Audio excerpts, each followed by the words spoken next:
오늘 우리에게 주신 하나님의 말씀은 민수기 31장 1절에서 4절입니다. 민수기 31장 1절에서 4절 말씀입니다. 여호와께서 모세에게 일러 가라사대 이스라엘 자손의 원수를 미디안에게 갚으라. 그 후에 내가 내 조상으로 돌아가리라. 모세가 백성에게 일러 가로되 너희 중에서 사람을 택하여 싸움에 나갈 준비를 시키고 미디안을 치러 보내어서 여호와의 원수를 미디안에게 갚되 이스라엘 모든 지파에 대하여 각 지파에서 1,000인씩을 싸움에 보낼지니라 하매. 하나님께서 미디안 정복에 대해서 모세에게 마지막으로 지시하는 것이죠. 그러고 난 다음에 조상에게로 돌아가겠다. 모세가 죽을 것에 대해서 말씀해주고 있습니다. 근데 여기서 보면 2절에 보면 이스라엘 자손의 원수인데요. 이것을 미디안에게 갚으라고 합니다. 미디안이 이스라엘 자손의 원수인데 특별히 3절에 보니까 여호와의 원수를 미디안에게 갚게 하라라고 말씀하고 있는 것을 보면 이스라엘 자손의 원수를 하나님께서는 여호와의 원수로 받아주신다는 거죠. 이스라엘에 대적하는 민족은 하나님의 원수로 하나님이 받아서 싸우도록 하신다는 것입니다. 그만큼 하나님께서 이스라엘 민족을 보호해 주셨던 것을 볼 수 있죠. 하나님의 자신에 대한 대적하는 자로서 여기시는 것을 보면요. 하나님께서 우리를 택하셨습니다. 우리를 영적 이스라엘로 삼으셨고요. 하나님의 백성으로 삼으셨는데 우리를 대적하는 자에 대해서 하나님은 하나님의 원수로서 받으신다는 것입니다. 이만큼 든든한 백이 우리에게 어디 있습니까? 우리의 힘으로 할 수 있는 것보다 하나님이 그대로 원수로서 받아주시고 하나님이 갚으시겠다고 하시는 건데 우리는 이 세상에서 줄 수 없는 든든한 후원자가 우리 바로 하나님이신 것을 볼 수 있습니다. 그러면서 4절에 각 지파마다 1,000명씩 싸움을 보내라고 이제 말하고 있습니다. 그리고 6절에 보니까 비느하스가 성소의 기구와 신호 나팔을 들고 또한 그들과 함께 1,000명씩 뽑았던 각 지파마다 1,000명씩 뽑았던 그들과 함께 싸움에 나가는 것입니다. 그리고 7절에 미디안을 쳐서 남자를 다 죽였고 특별히 8절에 보면 그 미디안 지역에 있는 5 왕을 죽였을 뿐만 아니라 부올의 아들 발람을 죽였습니다. 이 발람은 거짓 선지자이죠. 이방 선지자로서 모압 왕의 부탁을 받고 이스라엘을 저주하도록 부탁을 받았으나 하나님의 그 저주를 축복으로 바꾸셨는데 그때 이 거짓 선지자가 바로 발람 선지자입니다. 이때 미디안을 쳐서 싸울 때 이 발람 선지자도 죽는 것을 볼 수 있어요. 5 왕이 8절에 보니까 에위, 레겜, 스루, 후루, 레바라는데 이 5 왕이 죽는과 함께 이 발람 선지자도 죽는 것이지요. 그러나 이 발람 선지자가 민수기 25장에서는 바알 부올을 섬기게끔 영향을 줬던 사람이에요. 그것으로 인해서 이제 이 미디안을 쳐서 싸우러 나가서 죽이고 할 때 발람 선지자도 죽게 되는 것을 볼 수 있습니다. 그런데 9절에 보니까 이스라엘 자손이 미디안 부녀들을 사로잡았습니다. 다 죽였어야 되는데 남자만 죽이고 여자들을 살려놓은 것이죠. 그래서 이것을 인해서 모세가 책망을 하는 것이에요.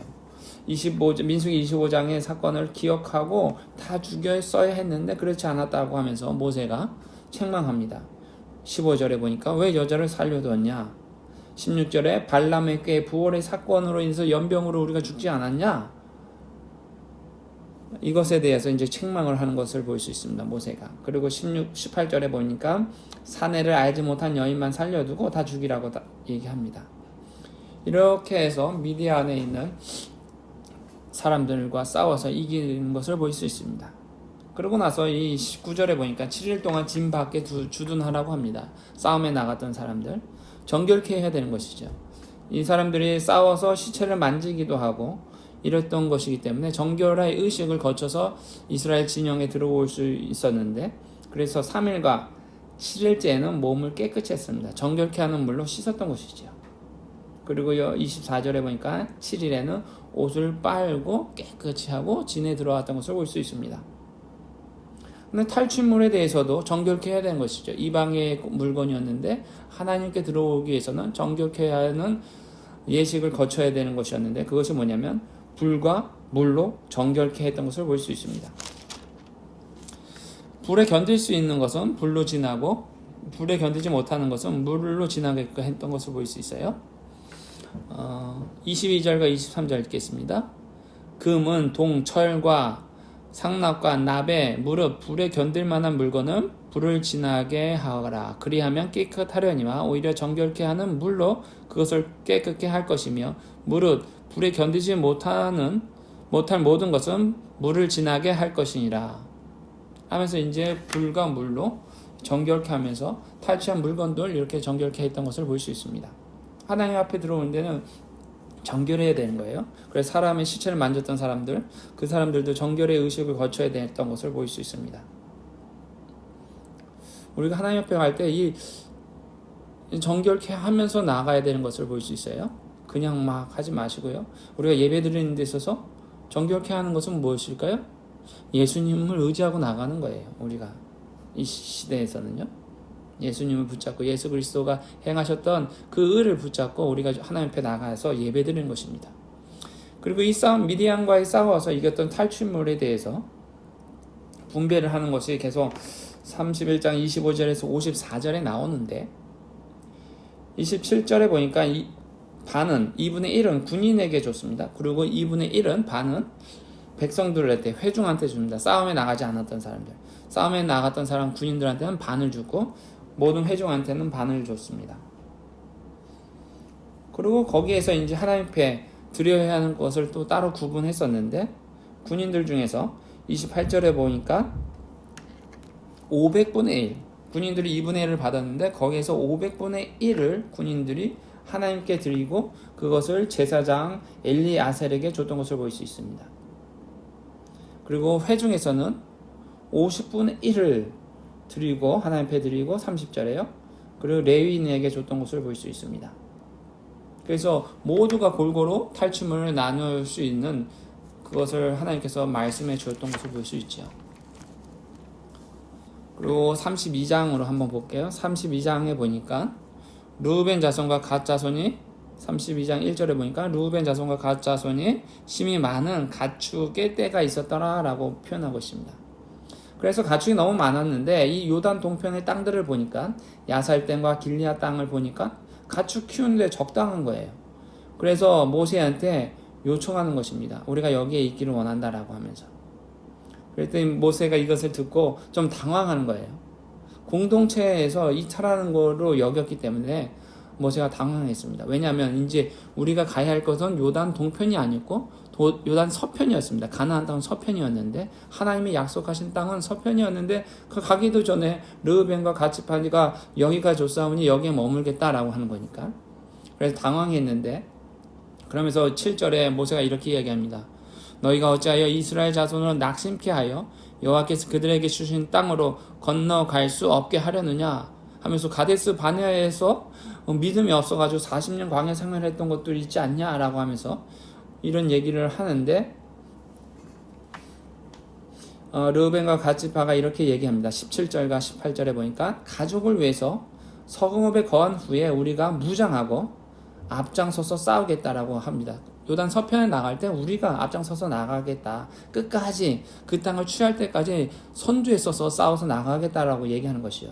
그러고 난 다음에 가나안 땅, 요단 서편의 땅을 다 취하고 난 다음에 우리가 다시 돌아오겠다라고 모세한테 얘기합니다. 그러자 이제 모세가 그러면은 그것을 승낙하는 거, 엘리아살과 여호수아와 각 지파의 두령을 다 모으고 그것을 확인하는 것입니다. 그게 28절이고 29절이죠.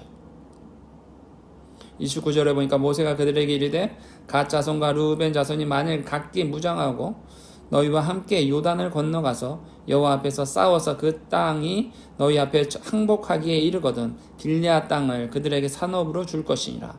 완전히 다 끝나고 난 다음에 이들이 말했던 그 요단 동편의 땅을 주자라고 얘기하는 것이죠. 다 끝나고 난 다음에.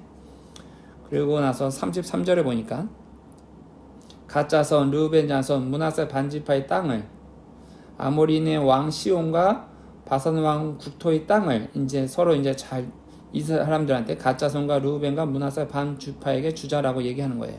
그래서 34절에 보니까 갓 자손의 땅은 어디였고 37절에 보니까 르우벤 자손은 어디였고 39절에 보니까 므낫세의 땅은 어디였다라고 얘기하는 것을 볼 수 있습니다. 그렇게 하면서 요단 동편의 땅을 다 정복하게 되는 것을 볼 수 있습니다. 하나님께서는 이런 과정을 통해서 이스라엘 민족에 대적했던 그 대적을 하나님의 원수로 여기시고 하나하나 다 차지하게끔 하셨던 것을 볼 수 있습니다. 그리고 싸움에 있어서도 이들이 먼저 싸움을 걸어오고 이런 것을 볼 수 있어요. 그러면서 그 땅을 취하게 되는데 하나님께서는 우리를 보호하시고 우리를 대적하는 것은 하나님의 원수로서 여기시면서 그 땅을 취하도록 해주시는 것입니다.